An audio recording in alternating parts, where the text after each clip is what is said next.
Que veut-on mettre à la place de ce qu'il est question d'effacer? À quoi veut-on nous faire adhérer quand on aura obtenu de nous un reniement national? Sur quoi va-t-on fonder ce gouvernement de l'Europe auquel on veut nous soumettre? Sur la conscience européenne? C'est vrai que cette conscience existe.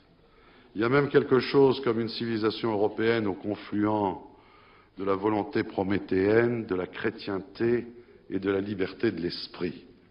Bien sûr, nous autres Européens avons un patrimoine et toutes sortes de similitudes, mais cela ne suffit pas pour forger un État.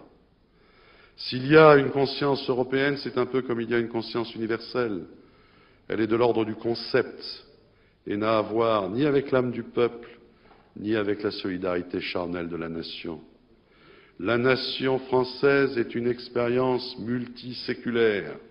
La conscience européenne est une idée et qui ne s'arrête pas d'ailleurs aux frontières de la communauté.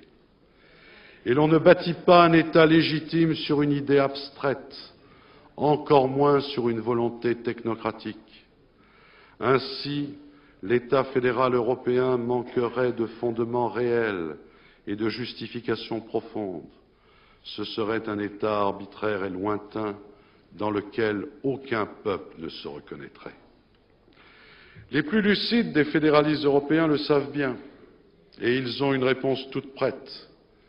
Il s'agit de l'Europe des régions, laquelle présente le double avantage de rapprocher, disent-ils, le pouvoir du citoyen et de mettre hors jeu, ça c'est sûr, les États nationaux.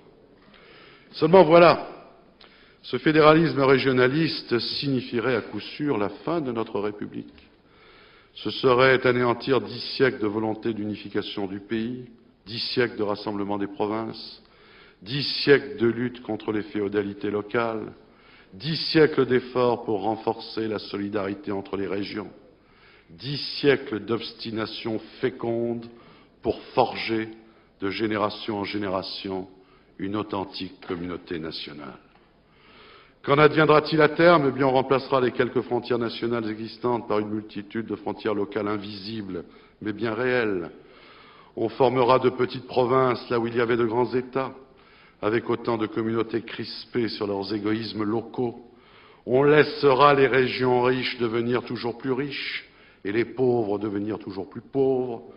On confiera les affaires des notables que le gouvernement fédéral, du fait de son éloignement et de son manque de légitimité, ne pourra contrôler, pas plus que ne pourront le faire les gouvernements nationaux, politiquement affaiblis et limités dans leurs compétences.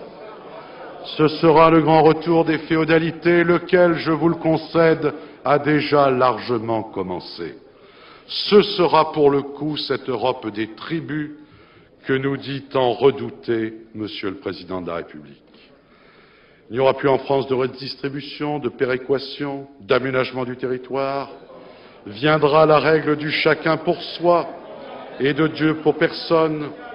Se noueront des relations de région à région par-dessus la tête des États. C'est déjà entamé. Ce sera le contraire de la République et ce sera le contraire de la démocratie.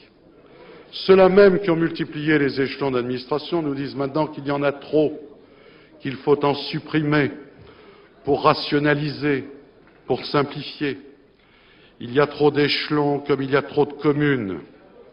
Et même s'il n'y a pas de calcul, s'il n'y a pas de préméditation, même si M. Delors est probablement sincère quand il déclare qu'il ne veut pas faire disparaître les nations, l'engrenage qui se met en place est tel qu'au bout du compte, ce n'est pas le choix entre le département et la région qui s'imposera dans la multiplicité des échelons du pouvoir, mais c'est l'escamotage de l'État-nation qui se décidera.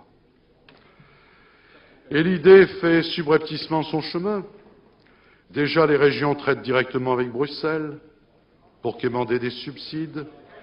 Déjà, elles s'allient entre elles pour organiser des groupes de pression à l'échelon communautaire.